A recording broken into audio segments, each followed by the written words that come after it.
Hi, my name is Ryan Langwish, and this is the 6th video in a series looking at the 7 habits of highly effective people and asking the question, what do these habits look like from the context of a game designer? And how might a game designer apply these habits to be more effective in their craft of designing games? If this is your first time here and you haven't seen the other videos in the series, I'll link them in the description below, and I recommend you starting there.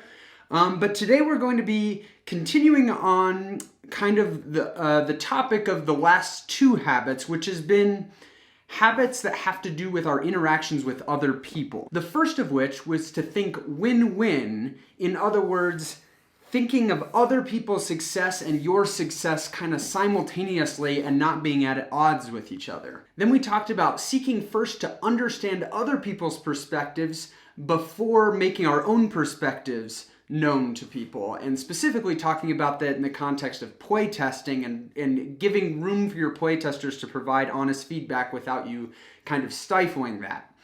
Today, with habit 6, we're introducing the concept of synergy.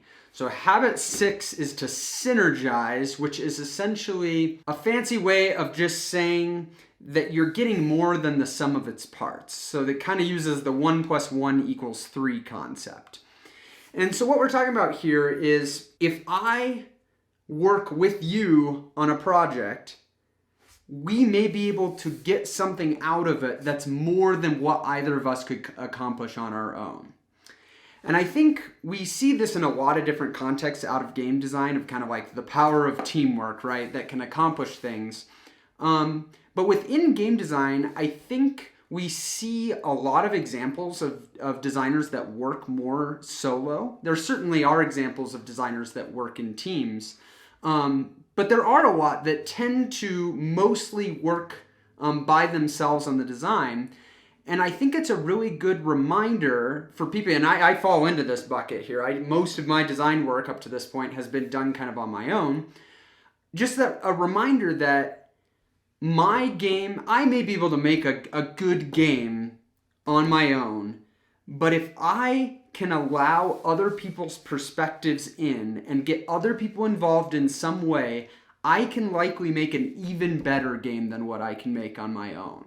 And if my goal as a game designer is to make great games, then anything that would help me make better games is something I'm interested in. And so I'm going to kind of talk about 2 different ways that I think game designers can apply this habit. The first is within the context of a solo game designer. So you might, maybe you aren't in a situation where you're going to collaborate directly with co-designers or something. You're going to kind of own the design and be the main one moving it forward. Even so, you have opportunities to apply the habit of synergizing to get more than what you're capable of on your own. So if you kind of think of the feedback loop that you go through when you're designing a game. You make changes to your game, you apply those, test them, see how they work, and kind of use that information to then power new changes as you continually try to make the game better. If that feedback loop, if every step along the way you're the only voice that's providing a perspective on the design, I think you really start missing out on something, because you're just one perspective. And it's very easy to get stuck in a cycle where your perspective is keeping you from seeing things in the design that maybe would be apparent to other people that aren't so close to design, or simply people that think differently than you. Whereas if you treat that feedback loop as something that has inputs from other people, and you give places along the way for other people to influence your design. So that could be playtesters giving you feedback. That could be simply bouncing ideas off another person about your design. When you allow other people's perspectives in, each one of those cycles through that feedback loop just becomes that much stronger and has just a lot more ability to allow the design to find its way in ways that you may not be able to find on your own.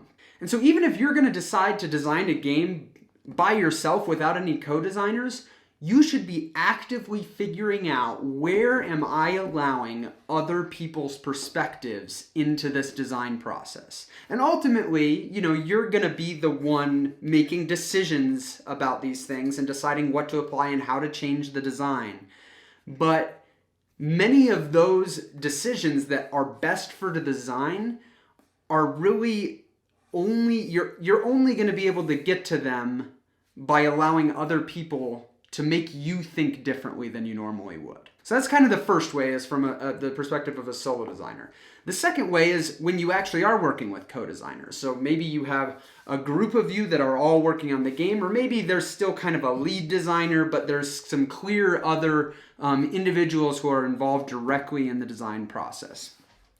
And this is something that kind of gets all those benefits I talked about for the solo designer, of just other perspectives that are in the equation, with some added benefits. One of which is built-in playtesters. You simply have a group, especially with tabletop games, where it's very helpful to have multiple people around the table to test things out.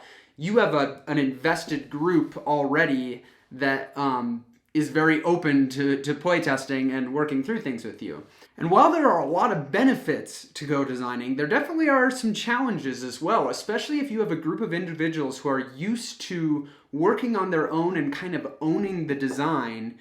You kind of have to learn to check your ego at the door a little bit, because you have to kind of come into this creative space where everyone's ideas are valuable and able to be presented, but all knowing that at the end of the day, many of my ideas make it into the final design, many of your ideas make it in, but if we really can treat those ideas more as just separate entities that we objectively test, as opposed to this is your idea and this is my idea, we can work that into something that is stronger and just more rich of an experience than we may have been able to provide if it was just one of our perspectives coming at the design. And so I think one way that you can get better at working in that kind of co-design environment is to think back to what we talked about in habit 5, which is to seek first to understand and then to be understood.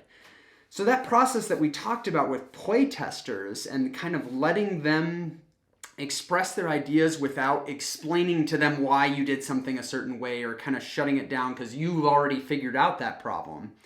The same thing applies in a co-design, where you are going to have a bunch of your own assumptions about the design and kind of what does that mean and what are the things that leads the design in a certain direction. But if you push those onto your co-designers, you're preventing them from maybe showing a path that you've been completely oblivious to all along. And so I think that skill that you develop in habit 5 can kind of count double, in that it's very helpful in your playtesting environments, but can also just be super helpful for how to work effectively with others when you're working on a design. I think one really cool example of just the power of co-designing is the design team Prospero Hall, who has worked on games like Disney Villainous and Jaws and Horrified, recent cooperative game that's done really well.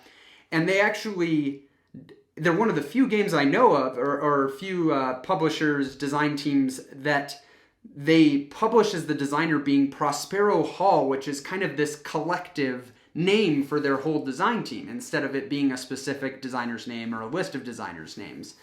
And I think if you look at their resume of games that they've put out over the few years, besides the fact they've gotten to work with a lot of big IPs, I think you just see a group that is able to design a lot of solid games quickly through the power of the synergy of a team. And it is kind of cool that they're so much to that point where they don't even feel that any one of them needs to receive more credit than any of the others, and they can kind of design it as a group. And so maybe we'll see more examples of that coming up in tabletop game design, is just designers working in more design teams. There certainly are more examples of it outside of just that. But there are certainly benefits to be found there. And I think you see a lot of people that have co-designed in the past tend to enjoy co-designing more.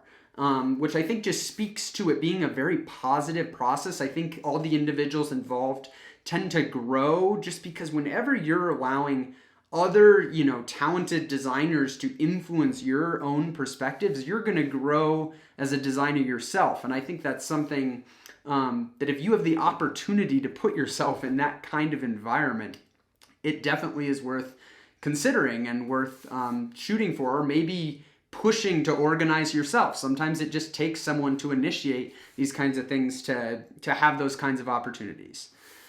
So I'll leave you with the question, which is, do you mostly design on your own or with other people? And how do you see that maybe this habit could be applied more in your own design process? If you could leave your answer down in the comments below, I'd love to hear from you and learn from you. And thanks for watching this. If you're enjoying this series, go ahead and give the video a like and subscribe to the channel, and I will see you in the next video.